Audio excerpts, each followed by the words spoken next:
So you've graduated college, realizing that global politics not the thing, publishing not the thing. You get done with college, and then tell me what that experience is like. What were the steps between you graduating and realizing that you wanted to be a flight attendant?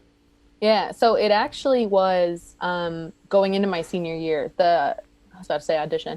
The hiring process is really intense for being a flight attendant, which I think a lot of people don't know. And so I applied probably in September, October of my senior year, and I applied because my mom was like, she's also a gate agent, and like through her position, everyone like me and my brothers and her all got free flights. And so I had been flying for free on standby, which is like, sometimes you don't get on. Like I've spent many a night in like the Detroit airport, whatever. But for the most part, it's free airfare. Like it's an insane benefit of working for an airline. Yeah, that's fucking awesome. And it's amazing. And like it has let me go so many incredible places I never would have been able to go if it hadn't been for her job. And I think I had like just gotten back from somewhere. I don't even remember where. And she was like, look, like you use these benefits a lot.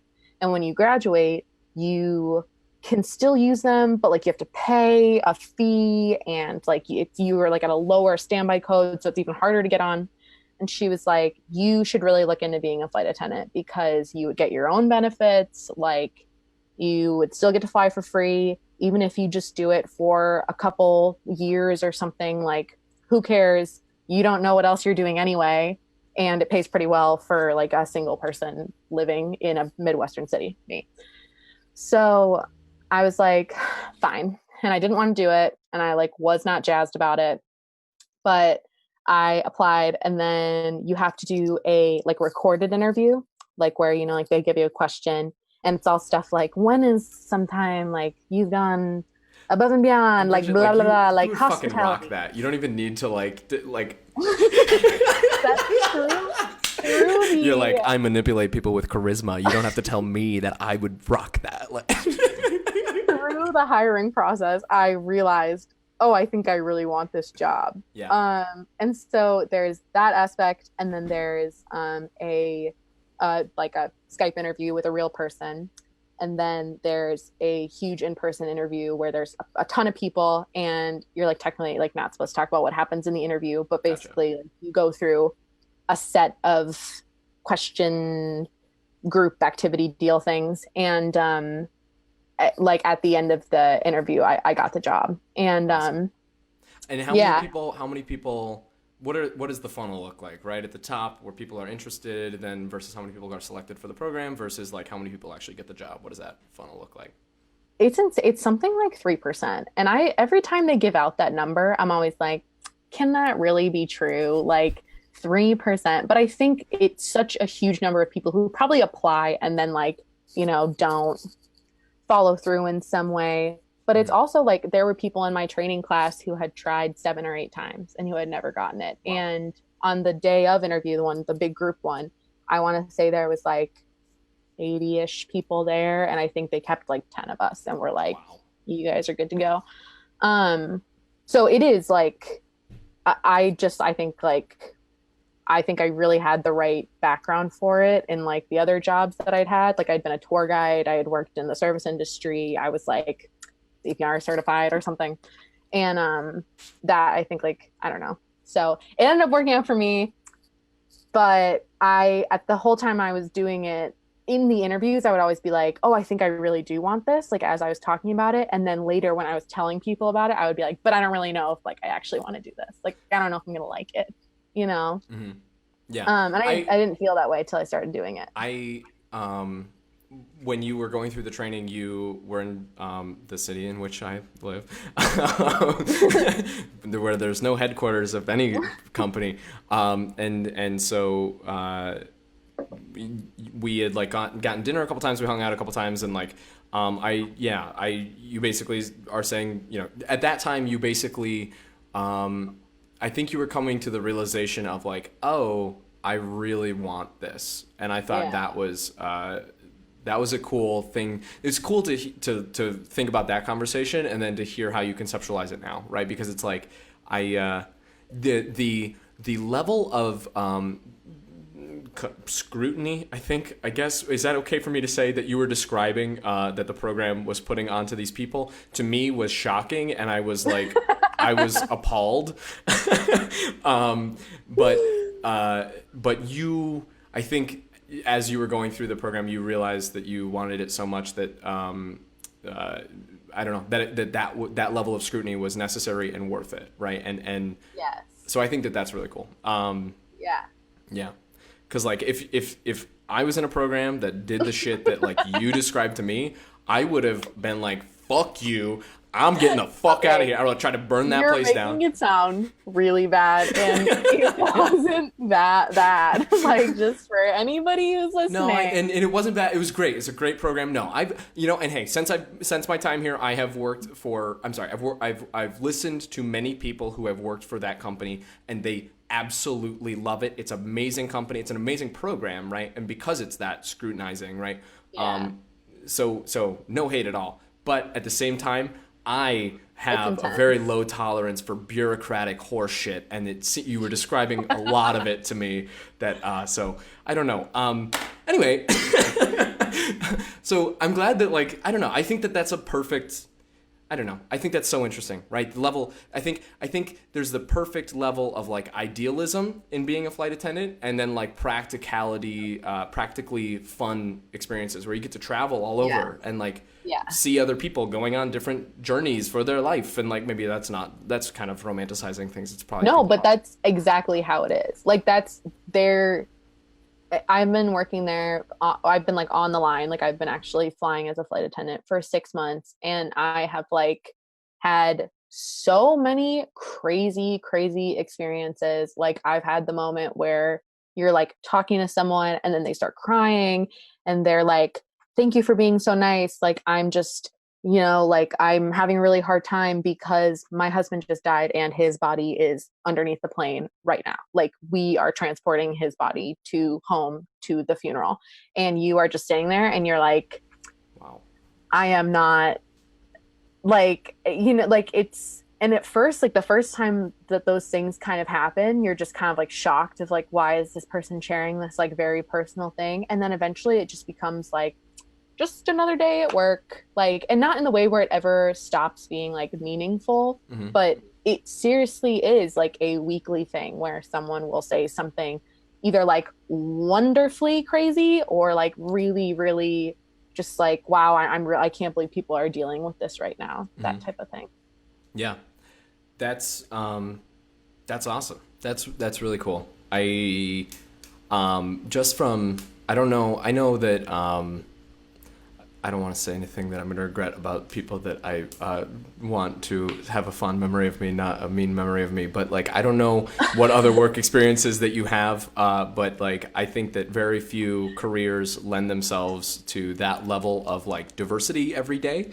Like, I don't know, the fluorescent light grind with the office and like the same commute every day and like the same bagged lunch and like that shit, like that, I don't know, it's I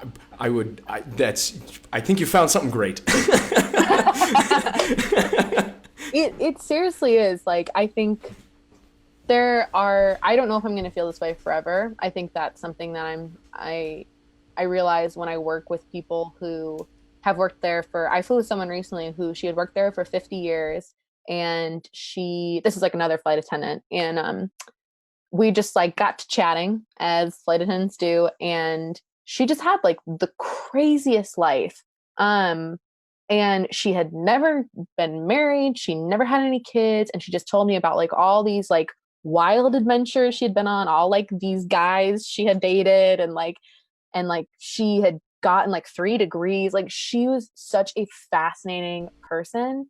And it's sort of one of those moments where like you're talking to someone who's been there for a really long time and you're like, am I going to be you one day? Like, am I going to be here for 50 years? Like, did you want to be that person? Because I mean, that's huge, is like, I've heard that piece of advice, right? When you start working for somewhere, look at the person who's been there for 10, 20 years, right? Or Yeah. And it's like, is that a person that, number one, you like and respect, and a person that you want to become, right? And so would you be okay if you became that person? If I was her, she was so lovely. I wrote down like everything she said because she was just so wonderful. But there's definitely like some very bitter flight attendants out there who, I mean, like as much as people are wonderful, people can also be like incredible. Like I worked in service. I was a bartender for like a year, and people are rude on a plane in a way that they are not rude in a restaurant. Yeah, they're like And entitled.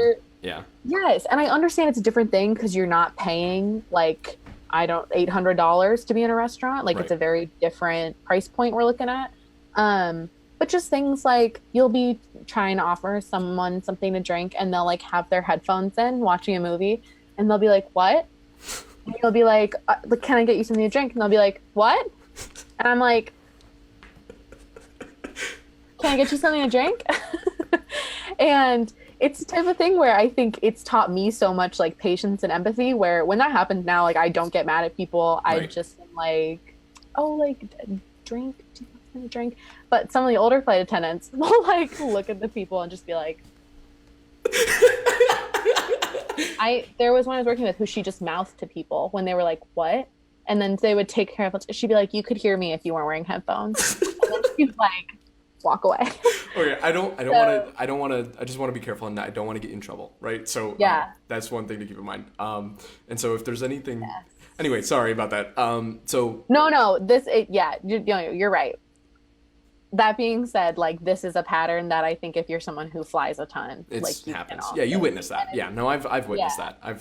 And it's just like how, and I mean, and I think that that's the point though, is like there's so many different types of ways to do this job. Right. And yeah, I don't know, like that woman who I was talking to, like to be so lovely and like so friendly to people after 50 years is like amazing. And Yeah. I would love if I maybe like I don't know if I want to be there in 50 years, but I would love if I had that like attitude Yeah. 50 years now. So And that's amazing. When you have a role model at the place that you work, it's like yeah.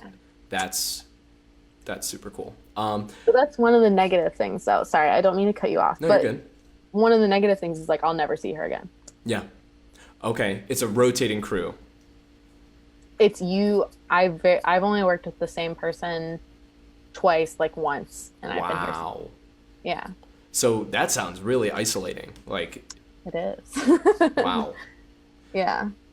Wow, I couldn't even imagine that. Isn't there? Can't you get on a route and like work with the same squad and like? Or not? Yes, if you've been working there for like 50 years. Gotcha. It just the way that's definitely how flying used to work. It's really not how it works anymore.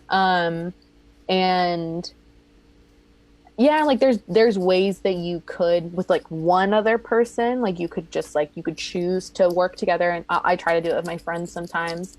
But like it is a rotating door. Like as much as all the people are new, also everyone you're working with is new. And like, you know, Have you seen Up in the Air with George Clooney? yes. Yeah, and he talks about, or I think, actually in Fight Club, he talks about disposable friends or something. I don't know, what does he call it? Do you remember what he says in Fight Club? When he's talking about like never mind. He talks about like, How do we get from Up in the Air to Fight Club? Is George Clooney isn't in Fight Club? no, he's not. But I mean, the guy in Fight Club is constantly flying, and basically the isolation of his job and moving from different locations, like. Yeah. He talks about like the relationships that he develops with people are artificial, and over time, it really like eats away at you, and that plays into the plot of Fight Club, which is a great movie that I'm not going to spoil. Everybody go watch Fight Club; it's one of my favorites. Anyway, cool. So that sounds, but you know, hey, I mean, again, everything. You know, I read this other quote once. It was like, you know, when you pick up a stick, right? You pick up the good things of the stick, right? You pick up the benefits, but like, hey, there's also inherent drawbacks to making decisions, right? You're making sacrifices, and so when you pick up the benefits, you're also picking up the drawbacks, and you know, at different points in your life, like that, it makes the decision to hold on to that, right? And then, but one day it might not, right? So I think that's interesting too. So that's a cool perspective that you have. Anyway, cool, great. I think that that's current, yeah, current Bridget. That's it. That's life, man. We did it.